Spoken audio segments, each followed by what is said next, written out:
आप तो जानते हो कितनी कथा सुन चुकी हो, साथ में रहते हो। इनसे पूछ रहे हैं बर किसे कहते हैं? अरे सब जानते हैं। शादी के कार्ड पे क्या लेकर आता है? बर वधू। बर माने क्या हुआ? दूल्हा। हुआ कि नहीं हुआ? फिर बताओ, सबकी शादी है तभी किसी को मालूम नहीं है। प्रेम से बोलो राधे राधे। बर माने दूल्हा। और हमारे श्री बिहारी जी कैसे लगते हैं? बरहा पीठम, हमेशा दूल्हा जैसे बने खड़े रहते हैं। पता नहीं कौन सी गोपी को का पसंद आ जाए। एक संत तो कहते हैं जो बिहारी जी का पर्दा है ना बार बार क्यों लगता है? एक बार वृंदावन की एक मालिन जिसके घर में गुलाब का बगीचा था, बिहारी जी के दर्शन करने आई। पहले पर्दा नहीं लगता था बिहारी जी का। दर्शन करते करते बिहारी जी से ऐसे आंख मिली कि बिहारी जी उसके पीछे पीछे चले गए बगीचे में। उसने मालिन ने देखा, पीछे मुड़ के, अरे आप? तो बिहारी जी क्या कहने लगे? हमें तो आपसे प्रेम हो गया है। इतने में मंदिर की घंटी बजी, बिहारी जी भागे। तो बिहारी जी की कारी कामर वहीं रह गई। तो वो जो मालिन थी उस कामर को उठाया, घड़ी करके गोसाई जी के पास ले गई। गोसाई जी का तेरे पास कैसे आई? हमारे ठाकुर जी की चादर।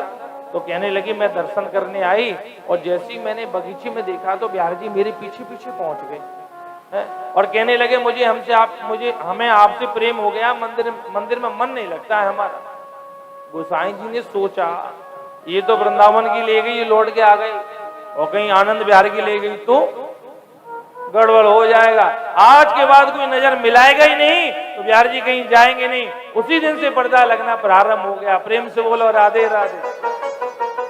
बिहार जी कैसे लगते हैं? इस श्लोक में साफ भागवत में लिखा है, बरहा पीडम नट बर बपू। 3 जगह से टेढ़े हैं।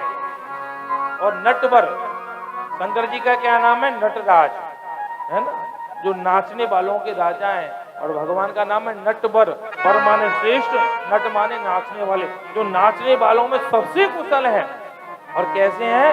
वैजयंतीम च मालाम, गले में वैजयंती माला पहन रखी है। जो बाजार में वैजयंती माला मिलती है वैजयंती माला नहीं होती है, जंगल के 5 पुष्पों को मिला के बनाई जाती है। मंदार पारिजातक्ष, मंदार पुष्प, पारिजात का पुष्प, केतकी का पुष्प, रायबेल का पुष्प, कमल का पुष्प, 5 पुष्पों से मिलकर जो माला बनती है उसे वैजयंती माला कहते हैं। रंध्राण वेणु रदर सुदया, भगवान ने बंसी अपने हाथ में पकड़ रखी है, बेत्र कमर में लगा रखी है, फेंट बांध रखी है। और सायंकाल जब गाय चरा के आते हैं तो भगवान की शोभा कैसी होती है? इत गाय उत गाय, आगे गाय पाछे गाय, गायन में गोपाल को बस वो ही भावे।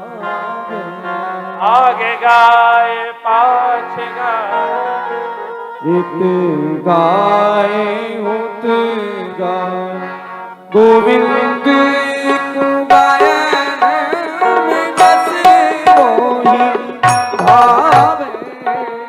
आगे गाय पाछे गाय, इत गाय उत गाय, आगे गाय पाछे गाय, इत गाय उत गाय, गोविंद को गायन में बस वो ही भावे।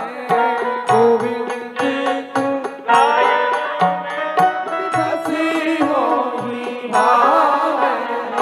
इत गाय उत गाय, आगे गाय पाछे गाय, इत गाय उत गाय, आगे गाय पाछे गाय। गोविंद को गायन में बसो ही भाई। इस श्लोक में भगवान की गौ, जब भगवान गाय चारण करके आते हैं तो गाय भागती है तो भगवान गायों को घेरते हैं और उस समय भगवान को पसीना आ जाता है तो गायों की रजसी चरणों से जो धूल उड़ती है और भगवान के पसीने पर जब जम जाती है उस और भगवान ने कान में कनेर का फूल लगा रखा है। जैसे ही वृंदावन में प्रवेश करते हैं उस रूप माधुरी का इस श्लोक में ध्यान दिया। सुखदेव जी ने जब सुना तो सुखदेव जी खड़े हो गए। सुखदेव जी विचार करने लगे, राम राम हम किसकी साधना में लगे। अच्छा बिहार जी इतने सुंदर हैं, लोग आज भी 4-4 घंटे की लाइन लगती है तब भी लोग दुनिया कहाँ जाते हैं? ब्रज जाने, वृंदावन जाने का मतलब बिहार जी। और कोई दूसरा साधन ही नहीं है। अच्छा, ना तो रूप ना रंग, कुछ भी तो नहीं है बिहार जी में, क्या है? एकदम काले। अभी तो जब पहले जो चूल्हे पर रोटी बनाते उसके पीछे का तवा देखते हैं ना, उससे भी ज्यादा काले, मोटी मोटी आंख है। एक संत तो कहते हैं, नंदलाल अगर तुम होते लली तो गले कट जाते करोड़न के। एक तो तुम छोरा हो, उसमें भी काले कलूटे, कोई कलर नहीं, उसमें भी दुनिया मरी जा रही है। और कहीं भूल से तुम अगर छोरी होती तो क्या हाल होता दुनिया का। प्रेम से बोलो राधे राधे। ये भक्ति की भगवान के रूप माधुर्य को जब सुखदेव जी ने सुना तो सुखदेव जी बोले, राम राम, हम कहां पड़े निराकार में, खड़े हो गए। पर विचार करने लगे, कोई व्यक्ति सुंदर तो हो सकता है और उसके अंदर दया नहीं हुई तो हम तो ना इधर गिरेंगे ना उधर गिरेंगे। वो कहावत सिद्ध हो जाएगी, धोबी का कुत्ता ना घर का ना घाट का। हम तो निराकार ही ठीक है। जैसे ही बैठे तो दूसरे चेले ने दूसरा श्लोक बोल दिया, भगवान की दया कैसी है, हमारे बिहारी जी कैसी दया करते हैं। जो राक्षसी पूतना भगवान को मारने के लिए आई और जो गति मैया जसोदा को देनी थी, वो गति भगवान ने पूतना को प्रदान कर दी। ऐसा जगत में कौन उदार हो सकता है।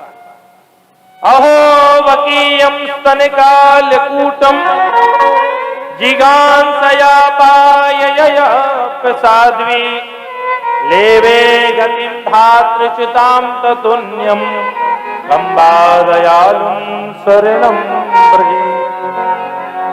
उस राक्षसी पूतना ने भगवान को मारने का प्रयास किया और भगवान ने उस राक्षसी पूतना को मैया जसोदा का स्थान दे दिया।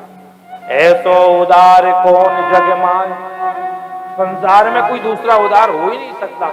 जब खड़े सुना कि भगवान इतने दयालु हैं जो राक्षसी पूतना को भी मैया का स्थान दे सकते हैं, तो भला मुझे क्यों नहीं अपनाएंगे। खड़े हो गए, कहने लगे और सुनाओ और सुनाओ। तो दोनों शिष्यों ने कहा, हमारे पास तो 2 ही श्लोक हैं, अपने गुरु जी के पास चलो। व्यास जी के पास लेके आए।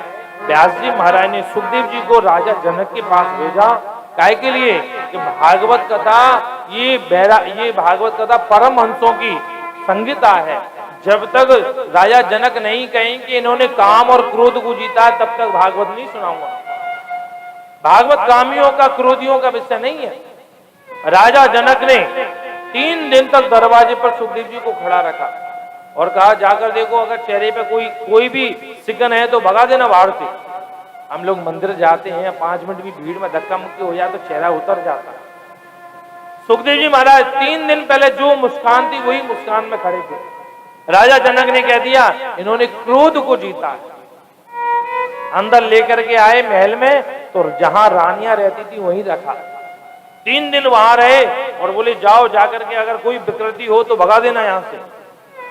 जिस अवस्था में आए, ब्रह्म की साधना में पूज्य सुखदेव जी उसी साधना में बैठे थे। राजा जनक ने घोषणा कर दी, सुखदेव जी ने काम क्रोध को जीता है। उसके बाद व्यास जी महाराज ने सुंदर यज्ञोपवीत पहनाया, कौपिन लगाई, तिलक लगाया और भागवत जी के 18,000 श्लोक सुखदेव जी को रटा दिए। सुखदेव जी उन्हीं श्लोकों को गाते गाते जंगल में विचरण करने लगे। पूज्य सूत जी महाराज कहते हैं, भागवत में यहाँ